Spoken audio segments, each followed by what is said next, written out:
Bacterias en el suelo, parte 2.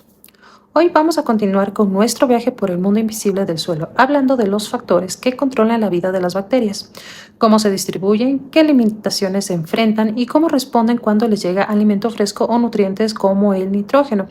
Esta información nos permitirá entender mejor el suelo como un sistema vivo y dinámico. Primero, la distribución de las bacterias en el suelo. Las bacterias no se encuentran repartidas de manera uniforme. Se concentran en los lugares donde hay más recursos, cerca de las raíces, es decir, en la zona de la rizósfera, en restos de plantas o en zonas con materia orgánica en descomposición. Esta área de gran actividad se conoce como rizósfera, el espacio alrededor de la raíz donde se liberan exudados ricos en azúcares, aminoácidos y vitaminas. Allí las bacterias encuentran una fuente de alimento directo y por eso la rizósfera puede tener hasta 10 o 100 veces más bacterias que el suelo alejado de las plantas. También es importante entender que en el perfil del suelo las bacterias disminuyen con la profundidad. En la capa superficial o horizonte A se concentra la mayor cantidad porque es donde llega la materia orgánica. A medida que vamos bajando al horizonte B o C, su número va cayendo drásticamente, como muestran en los estudios de Stark y Timoning en los años 40, con millones de bacterias en los primeros centímetros, pero con apenas unas miles en capas más profundas. Ahora vamos a hablar sobre el papel de la humedad. Uno de los factores más determinantes para la vida bacteriana es la humedad. Las bacterias necesitan agua para mantener su metabolismo activo, pero no cualquier cantidad. Un suelo muy seco las obliga a entrar en reposo y un suelo encharcado elimina el oxígeno y favorece solo a las bacterias anaerobias. Los estudios demuestran que a tensiones de humedad superiores a 3 atmósferas la actividad microbiana cae y a 15 atmósferas, que corresponde al punto de marchitez permanente, casi se detiene. Por ejemplo, en 1947 demostraron que la descomposición de residuos de paja de avena cae a menos del 1% de su capacidad cuando la humedad baja al 80% de la saturación. Y en condiciones de aire seco, la respiración bacteriana puede reducirse a niveles casi nulos. Esto explica por qué los suelos agrícolas necesitan un buen manejo de agua. No se trata solo de regar, sino de mantener una humedad equilibrada que permita respirar a los microorganismos.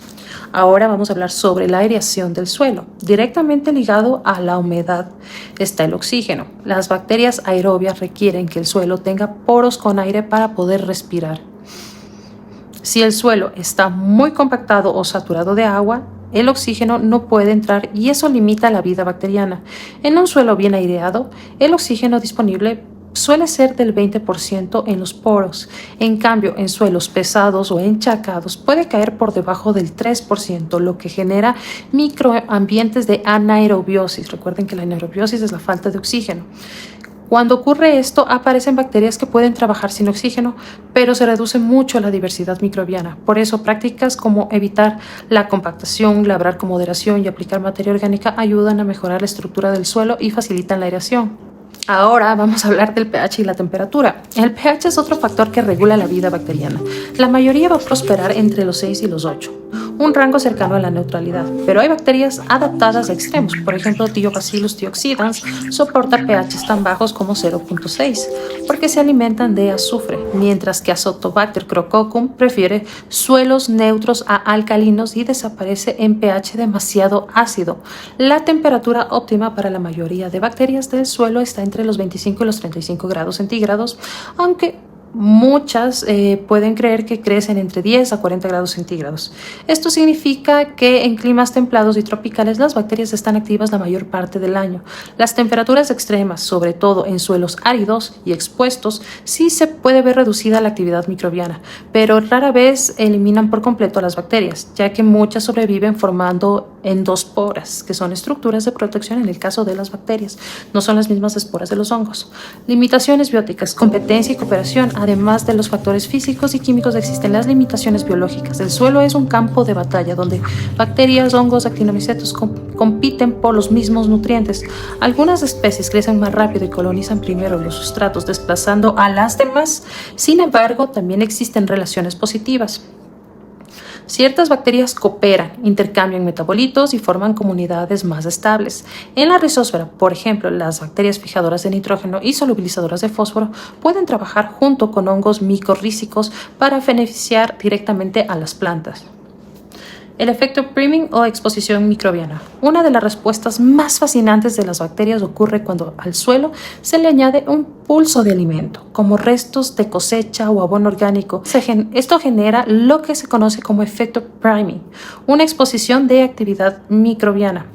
En los gráficos de Clark y colaboradores se observa claramente cuando se añade glucosa o rastrojo al suelo, la producción de dióxido de carbono se dispara en pocos días, alcanzando picos altos de respiración. Después, la actividad decae porque los azúcares fáciles de degradar se agotan y solo quedan materiales más resistentes como lignina o ceras. Muchas gracias por haberme escuchado en esta parte 2. No se olviden dejar sus consultas y sus dudas y muy pronto seguiremos subiendo los siguientes videos de las siguientes partes. Mi nombre es Maristel Cortés, soy microbióloga y estoy a sus órdenes.